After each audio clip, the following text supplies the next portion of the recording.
thankful for the way these stories hold on to the lifetime we won't get back. I know these rivers carry on.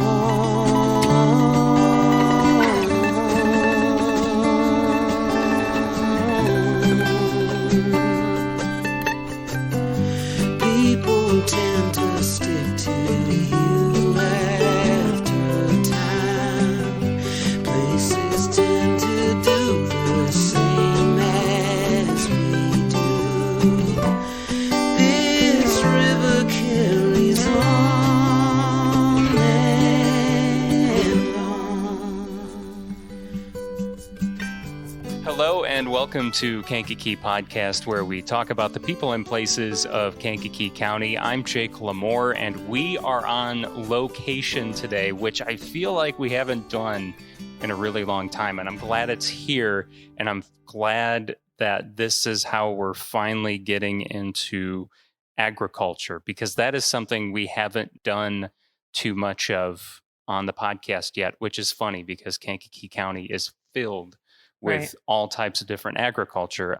We are at, and I'm going to mispronounce the name, and as I'm sure many do.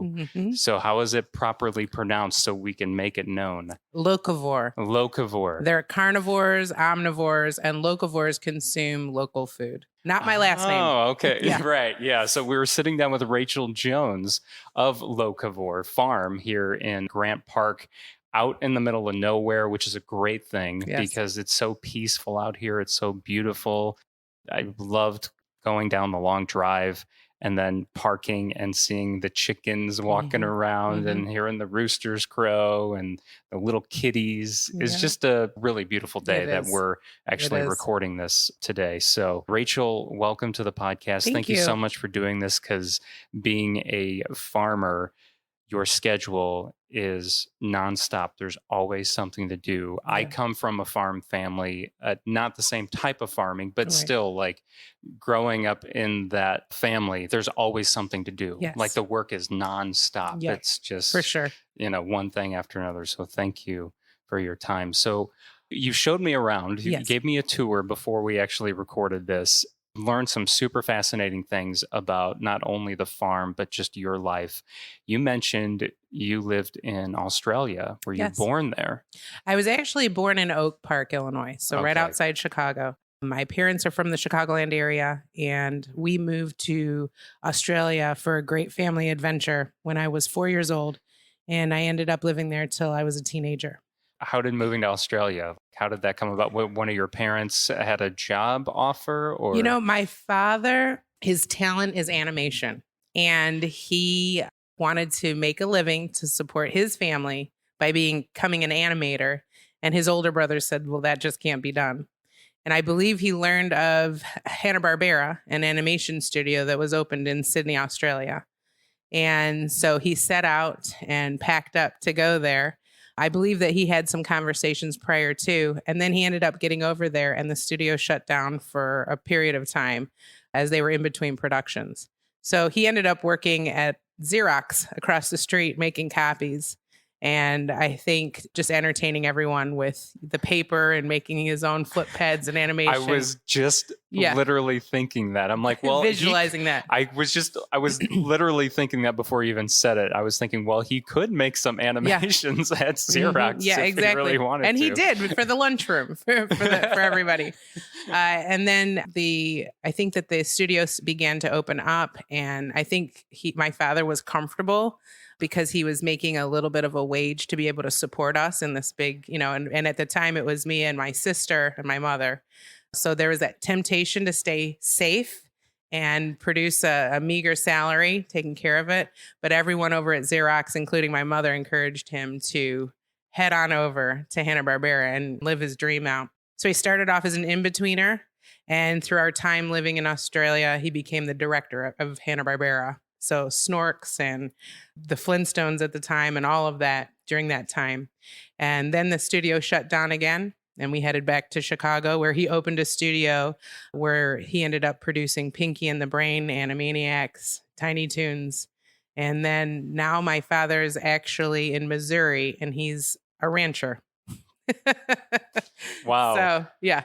There's a lot of ranchers in Australia, so that's probably where you got the idea, right? You were probably, although you were in Sydney, right? Yeah. I mean, Sydney's not a beach community. Yeah, Sydney's Yeah. not where the ranchers are. I'm thinking No. of other parts of Yeah, for Australia. sure. Yeah. Yeah. But I didn't even know Hanna-Barbera had a studio in Australia. You always think of California. Right. Yeah.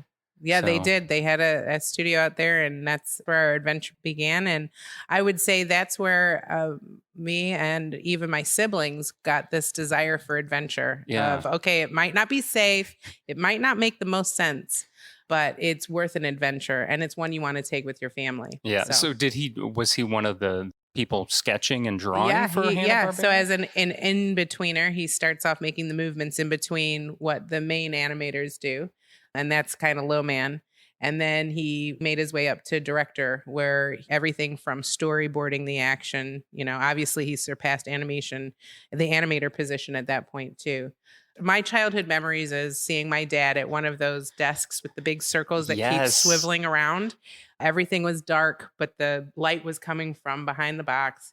And my dad is a big man. He's 6'7", and he'd be hunched over just drawing. And I'd look and I'd see the characters I'd see on Saturday morning cartoons. And I'd hear all these really weird soundtracks, all these sound effects, because obviously they're listening to the voiceover while they're animating. And this is old school. I mean, that's why the industry shifted, and Dad actually kind of got squeezed out of the industry because everything turned to computers and it was no longer 2D animation. Yeah, wasn't you're actually physically Right. drawing it. I guess I never thought about that you would actually possibly be listening to Mhm. the voiceovers Oh, yeah. while you're sketching. That makes so much sense now. Yeah, I think that's why we love audiobooks, because we grew up hearing all of these things and imagining these cartoons, what they'd become. I love audiobooks though, because Mhm. I can be harvesting tomatoes and I can be on the tractor and I've got my earbuds in and I'm listening to a book. I get far more books through far more books using audio than actually sitting down and reading, particularly with 4 kids. Yeah. So you came back to the United States around age 12, right? Yes. And was that back to the Chicago area, or was Yes, that it here in was. Kankakee Yeah, Beverly County, or- area. in Beverly? And I went to Beverly Grammar School or elementary school. Well, junior high, sorry. And then we ended up moving to the Homewood Flossmoor area. And from there, I ended up actually spending time. I did a lot of traveling. I was really interested in mission work. And so I did a lot of traveling and ended up spending a good chunk of my time in West Africa, Mali. And from there, I moved back to Homewood area, met my husband at 22 in the Tinley Park Oak Forest area. And he was a military guy. So then we were off to San Diego, off to Norfolk, Virginia, and then back to the Chicagoland area after a military tour. And that all along, all these like odds and end jobs, all of these pursuits and these hobbies and just the desires created in you, I can see how they all led to our expression here at Locavore.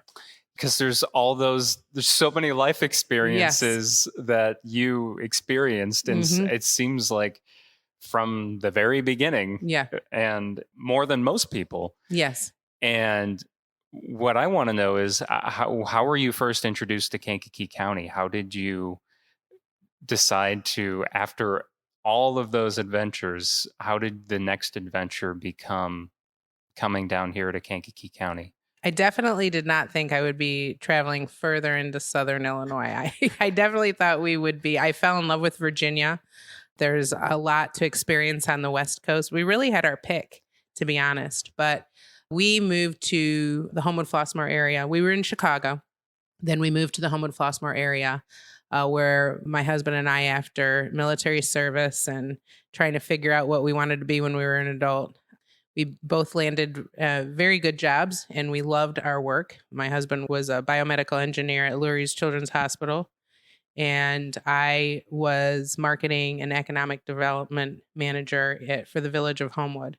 So for me, I was spending a little over 10 years creating place, community, and I love that. I absolutely love that. And I think that can come from some of our travels and seeing how important community is to have a sense of connectedness and belong. I loved, what a community could share in terms of food and activity and experiences. And so I fell in love with Marketing Place, and I did that for Homewood, and I did that well, and I loved it. And I saw a lot of great things happening in the Homewood area. And during that time, our family was also growing, and we had this deep longing to skedaddle, basically. From just the busy day-to-day I felt suburban life. Yeah, I mean, again, I think that my parents kind of breathed into us this desire for adventure. I think that there was something happening to our marriage, even with the stability of good jobs, and we were kind of losing sight of impact. You tend to kind of get very self-focused, your house, stability, security, your future. And the reality is we are definitely people, and impact I felt like was missing. Though we were making impact in our jobs. Absolutely. Economic development. Yes, absolutely. That's huge. So there's definitely, and my husband is preparing rooms for children to undergo life healing procedures. Yeah. So no, definitely there. But I would say as a unit, as our own community, I definitely felt like that was missing. And my husband did as well. And he was actually the first. Now, keep in mind, from all the places that we've been, we always had a backyard garden. We've always gardened. We've always grown food. From pots on a fire escape in Norfolk, Virginia, that took over 5 levels of 5 floors. So all of our neighbors had some of our vegetables growing down. Oh my God. So I guess we started in vertical. Can I borrow your fire escape? Yeah. Is that okay? Yeah, I guess we first got into vertical farming. So whenever we had a little space or a little plot of land, we started growing vegetables. And we enjoyed that together. So I think it was taking just the things that we shared and loved with one another, which was growing food, entertaining. We were always the party house. We always had more people in our house that it could fit, whether that was a small apartment in Bridgeview in Chicago, right on 35th outside, where we were there for the World Series, to our little homes in Homewood. So for us, we looked at each other and we said we would like to grow more food. And we would like to do something as a family. And when we look at the communities in our culture where you see a family working together, you cannot look over the farming family. And so that's usually one of the first ones you think of. Exactly. So I said, we need some agrarian roots here. My husband's like, we need the countryside. So we got on Route 1, Dixie Highway, which is right. And I actually used to promote the event Driving the Dixie, which goes, okay. Yeah, it goes right all down, the way down here. Yes. And I said, let's hop on the Dixie Highway. And we hopped on and we passed Beecher. And honestly, when you take that one curve out of Beecher, when you pass the commercial strip, you are stepping into the middle of nowhere, and you're actually stepping into Kankakee County. And yeah, we're right. I mean, we're right by the county line. Yes, we're right on County Line. Yeah, we're Road. right. Yeah. And that's where Locavore, our original homestead is right off County Line Road. And what's amazing enough, too, is the little connection was that the Locavore location was actually originally owned by one of my son's music literacy teachers, who she did not have farmland, but she had 5 organic acres. Her husband was big into organic and had converted a couple of the areas on the land, very small backyard gardens, into organic plots. Beautiful 5-acre space with a gorgeous pond and beautiful trees and landscape. And so we arrived there in 2014, towards September 2014.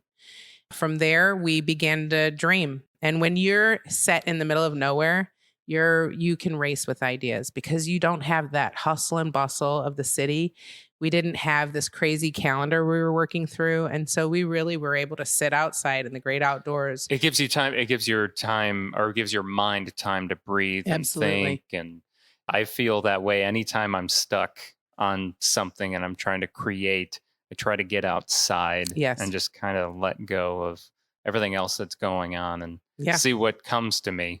Yeah. And in between that time, the plots that were there originally, we were able to actually harvest from because it was September. So we were able to benefit from some of their good labor. And we had some friends over and showing them the new place. And we're having dinner out in the backyard. And I'm pulling from the garden. And we were thinking, there's something about this. And then we were thinking, okay, as a small family farm, we set out that first season to do farmers markets.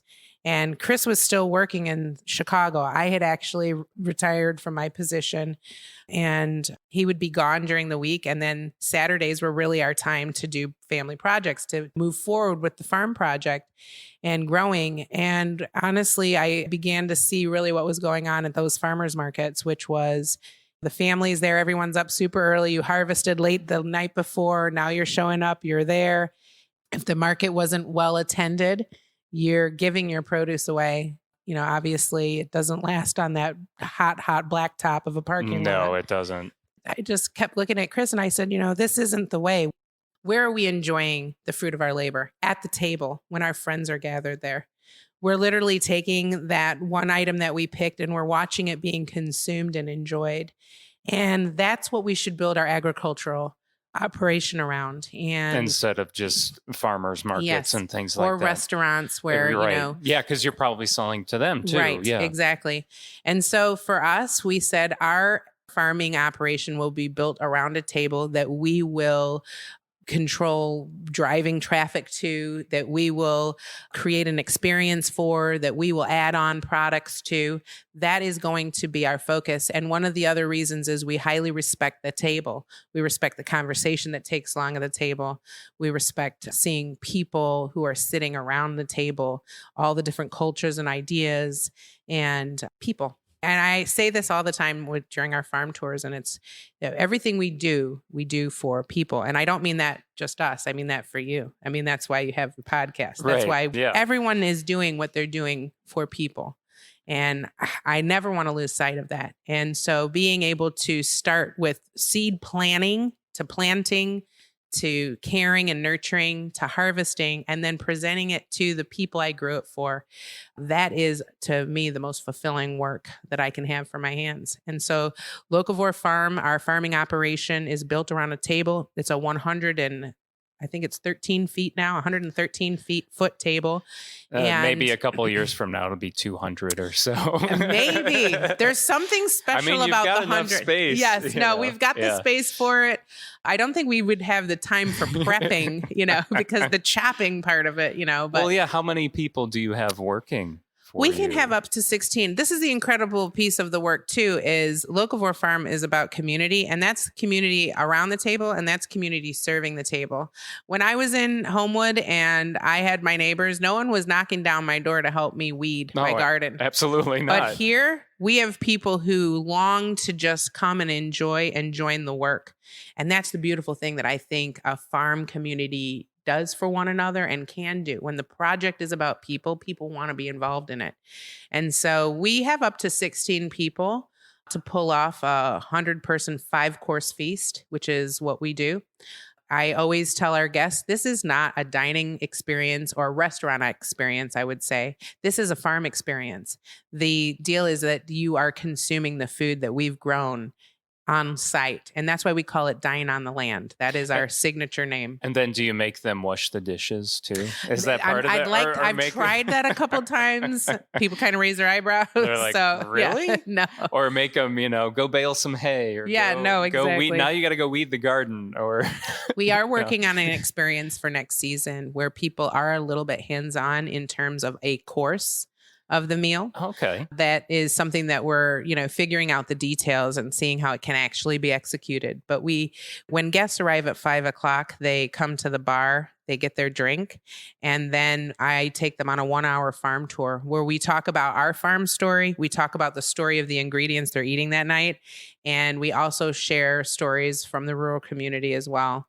Yeah, you had some great stories about just who used to run this farmstead. Yes. And someone listening might actually know just because Sure. You're talking about Sherman, yes. right? Yeah, a strong farming family.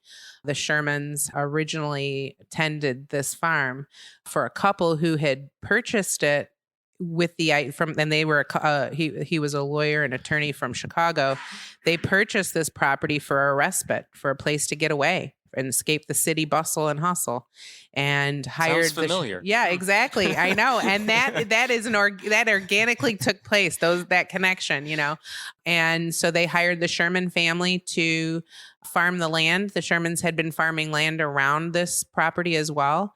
And the Sherman family came, the Sherman family is a large family, but one portion of the family came and they lived and raised their kids here. And it was 6 in the white farmhouse. And with the couple who purchased the farm in the cottage that is now our farm stay cottage where people come and get respite. Yeah. And it's absolutely beautiful. You can rent it. Yeah. It's lovely. And it's far more peaceful than my household, which is right across the way. I step into there.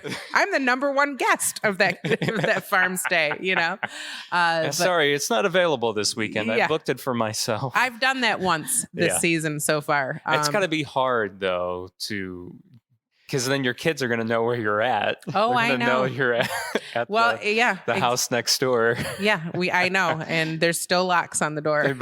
That's true. You just lock the door. Right. Anybody home? Nope. Nobody's here.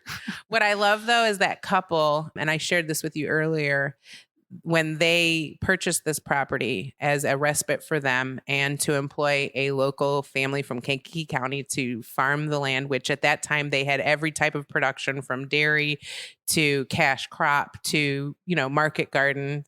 They called this place At Last a Farm. And my husband and I love that because we did everything and worked every square inch of Locavore's 5 acres and did it well. And we could continue to do that and do very well. There was definitely an example of being able to produce a lot on 5 acres, which was what we really wanted people to see, particularly to inspire those wanting to get into farming, that you don't have to purchase hundreds and hundreds of acres to make an impact in the local food system. And so that was what Locavore served for the past 6 years, to be a real example of a 5-acre space that had a lot of impact. And when we moved over here to what we would say At Last a Farm, which is 35 plus acres, where we have full opportunity and are currently transforming it to an organic farm through regenerative farming practices. This is year 7 now for us, where we've taken that step and are able to really expand. So it's At Last a Farm is kind of like our sub little story. I mean, that's almost like, it fits like your tagline almost. Yeah, it's At exactly. Last a Farm. Yeah. It kind of builds on that. Right. Though I would say, I feel like we've spent the last 6 years demonstrating to Kankakee County, which is filled with the idea of monoculture, which is soybean, corn rotation, big John Deere tractors, hundreds of acres. This is agriculture. I feel like we have been challenging that in our 5-acre space to say farming is the production of food. And we're able to do that on 5 acres. And we were able to feed a table of 100 and see 1,000 throughout the season, thousands throughout the season. And that was our way of impacting our local food system. So I guess there's a size doesn't matter component there, but there's definitely more opportunity with more land when you're stewarding it well. The other thing for us is what we've kind of really embraced this season is we're putting the culture back in agriculture. When you look at monoculture, which means just vast acres of just soy, and you don't even see any buildings, there's no activity out there. You begin to... No, you plant, you leave it, or maybe you fertilize it or whatever. But obviously with the type of farming you're doing is completely different. Well, for us, culture is about people and the practices and the experiences that they have and share together. And so for us, we really want to bring that back to the idea of food. I mean, there's such a disconnect between even agriculture and what's on your plate. Yes. In fact, there's even more of a disconnect of thinking of agriculture and the food you eat. And so for us, it's kind of closing that gap. You can't help but connect the dot between agriculture and food when you're sitting at a 100-foot table set out in the middle of the field, and you're looking all around you. And though we may farm in parallel to all these farmers who are farming soy and what have you, this is still agriculture. This is still the income and the stability of a rural community. And so we respect that 100%. But here, a place like us, we are able to bring people from all over the country now, because it used to be majority of the people came from downtown Chicago. And so that's tourism in and of itself, Absolutely. right? But now we are seeing people are flying in from San Francisco. People are coming up from St. Louis, Missouri. We're seeing people from South Dakota, Minneapolis, Georgia, Florida. These are all just this season's guests alone, and recent weekends for me to recall. So now people are coming up, and what I ask them why is number one. Yeah, because you're thinking, why are you coming so far? Why are you leaving San Francisco? Right. One, why are you leaving San Francisco? And two, there's probably something like that in San Francisco, maybe, right. But maybe not. Well, here's the deal. The West Coast has its challenges when it comes to agriculture, even more so. And the truth of the matter is, when you think of just fertile soil, when you think of a vibrant agriculture, you cannot pass up the Midwest. You have to look at the I-states and say, this is where farming is really taking place. The only problem is there's no reason to visit a lot of those places because it's mass production. Yeah. And there's no place for people to really congregate and to stay. Exactly. Yeah. It's not community focused or community driven. So our hope is that more places like Locavore pop up amongst the mass agricultural operations so that we can bring highlight to them, so that we can bring focus to them, but that we also can serve as a parallel experience, keeping people still interested in the business of growing food, keeping them connected to it. You know, we run a kids camp. This is our 6th year.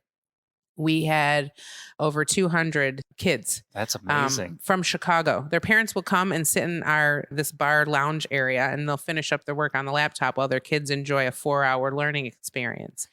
They're from all over the place. So do they stay overnight, or not is it just overnight? A day it's camp? A day camp. Okay. Yes. So parents are driving from the city, and I would say majority of our campers, they're coming in from the city. They're arriving at 8:30 a.m. and they're leaving around 1:30. And the kids are partaking in the weekly activities and the farming activities required to put on a feast for their families. So Monday, Tuesday, Wednesday, Thursday, they are learning about the gardening, farming. They're preparing food. They're in culinary classes. They're also then in a really cool agri-science rotation. And they're learning about husbandry and animal care, and then also resiliency and survival training. And that's what they built, these incredible shelters in the front that had to withstand all the elements, you know, and they were learning about being responsible. And it's an incredible experience. But I would say that our educational program, the whole idea of it is to get people and kids connected to healthy eating and farming. I mean, we went to the Museum of Science and Industry farming exhibit, and it shows your grocery list, right? Yep. And it's showing where all your fruits and vegetables are coming from around the world. And I remember bringing my kids to that at very young ages, and they said, "But Mom, we can grow all of these things in our backyard." I mean, what was ascribed to the United States was very little. And that, I remember, was really a kind of a challenge for me. It was when we first opened up Locavore. And I'm like, you know what? My kids and the kids that come in contact with us will know that pretty much everything in that grocery cart, for the most part, can be grown right here in their backyard. Absolutely. From my experience, you know, I've always heard my elders talk about their lives on the farm and when they were growing up. And they not only had the corn and the soybeans and the fields full of that, but on their farmstead, they'd have these huge gardens. Yes. And they would grow their own food. They would eat their own food. They would maybe swap with other farmers. Yes. Maybe another farmer had chickens, and so they'd swap eggs for something else, you know, and seemed to be a lot of that going on at one point. And then it just kind of slowly became to where that wasn't happening as much. Like, in addition to growing the soybeans and the wheat and corn, they stopped with, you know, like I said, my grandfather stopped farming completely, and he went to go work in a factory. Right. So, but my dad continued it on because he wanted to. So, but it became more of I feel like a manufacturing thing, not for every farmer. Obviously there's other local growers and things like that have always been around, but industrialized agriculture. Yeah, but it seems to be coming back as far as the culture of it. And obviously that's a big part of what you're Yes. doing, as you've said, and it's really cool to see and feel that. Yeah. We haven't really touched on, we talked about growing a lot, and everything you grow here is Mhm. organic. Yeah. Now, what about animals? We didn't Sure. talk too much about animals yet. Yeah, absolutely. So we have a pasture raised chicken program here. We also have pasture raised pigs, hogs for pork, and goats and sheep. Pasture raised is our practice that is letting animals have lots of space to grow and mature, and to do that in wide open spaces. So pasture management is a key piece to it, being able to make sure that, you've got the right grasses growing and make sure that you've got enough of it for that rotation of livestock. And this season in our new location here, we've focused primarily on our chicken. We've raised about 1,800 birds so far. It's a heritage breed. So even the meat that people are consuming Yes. at a dinner here Yes. is from this farm. Yes, all the chicken is from us. And as I told you, we had a large pork reserve. But then if anything that is on the menu that did not come from the land is referenced from a farm that we have collaborated with. So it is, in the truest sense, farm to table.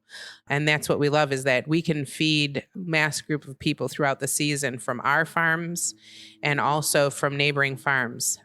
We work with Gray Farms in Watseka and Five Hands Farm in Lowell, Indiana, which is less than 5 minutes from here. Yeah, we're so close to Yes. Indiana and Lowell. Yeah. Yes. And we love collaborating with farms, because the reality is that allows them, their good work in the field, to be highlighted on the menu as well. Yeah, So. absolutely. And I mean, farmers have always collaborated Yes. together, no matter what type of farming they Yeah. were doing. And I think it's really great to see and really open up everyone's minds in Kankakee County to the word farming. Yes. And that it's more than what we just see from the surface. Absolutely. See the corn and the soybeans. Yes. And realize that, oh my gosh, farming is actually so many other things. There's so many Yes. other types of farming, Yeah. and it's just exciting to learn about all of that. So where can people find out more, or they want to sign up for one of these dinners? Yeah, absolutely. So our season is basically May through December. And you can go to Locavore, Locavore farm.com to get information on our experiences and educational opportunities.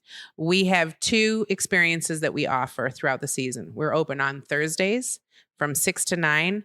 And what we do is, today is harvest day as well as tomorrow morning. And so we will harvest, and then we will sit down and we will say, what can we serve? And then we will get the smoker fired up, and we create a menu, and we open up the farm for a casual dining experience on Thursdays. And so guests can come, there's an admission fee, and then they can order their food a la carte. Saturday is our Dine on the Land experiences, and that is a prefix menu. It is a 5-course feast. Again, you make your reservations. Those dinners sell out very fast. We see up to 150 people on Thursdays, and we see 100 people on Saturdays. So Wow. we feed a lot of bodies in Yeah. 2 days during the Yes. season. You can go to locavorefarm.com. You can find us on Facebook. You can find us on Instagram. I don't have too much time to spend on other social you're out here. platforms. Yeah, right. You're out here. So that's where you'll find us. And yeah, we have a robust community that's connected. I will say this, and this is really important because this speaks to Kankakee County and the community of people that are here. When we knew that we needed to relocate because of what we needed to transform on our 5-acre property, we had our eye on this place, but we knew we didn't have the time or resources to pull it off without missing a season. We also did not have the funds to be able to purchase this property from where we were. And so the idea was for us to go back. If we'd actually built a community around our table, if we had connected with people, then maybe those people would help us purchase this farm. In November of last year, when we knew we needed to relocate, we reached out to people who've sat around a table, who've sent their kids to kids camp, or who are part of Kankakee County. And we asked them to be a part of an equity participation program and help us purchase this farm.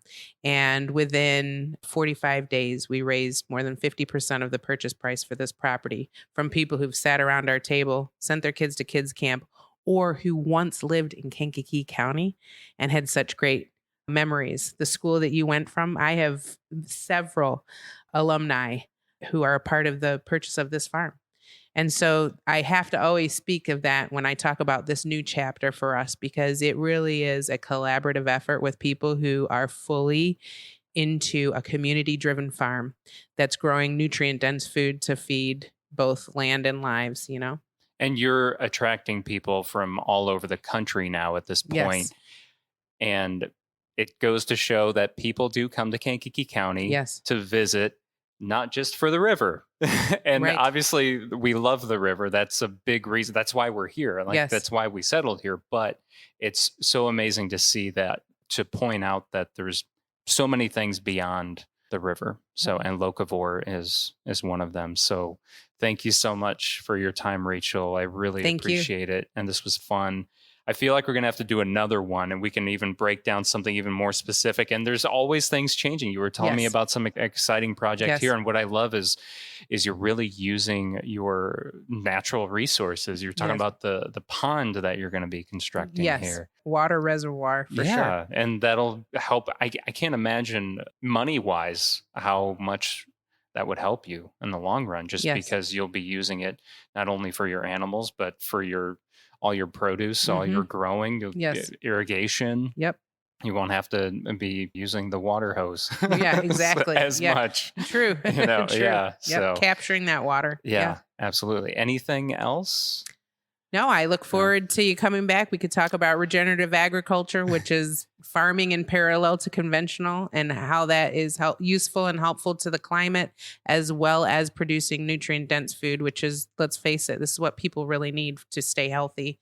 And I look forward to many conversations. Absolutely. Yeah, I was just reading the other day, a study was done about processed foods is a link between that and anxiety. Yes. It can cause a lot of anxiety. Yeah. the A report processed just came foods, out so today that the life expectancy for Americans has shrunk yet again. I'm not And- shocked Yeah, to know and that. the cause of death, when you look at it, is opiate use, suicide, and liver issues, which has to do with processing the processed foods and other components as well. So we definitely have to look at a holistic approach of being a healthier society. And I absolutely believe that that can only be triggered by changing the way we farm and the way we gather. And that is absolutely the mission here at Locavore Farm, is to heal land and lives, steward the land the way it's supposed to be, to produce healthy resources from the planet for people, so that people are healthy and can take care of the land. That's the way it needs to be. Well, I'm very thankful that you're here to do that. So Thank you. you and your family and everyone involved Thank with you. Locavore. Thank So, you. Of course.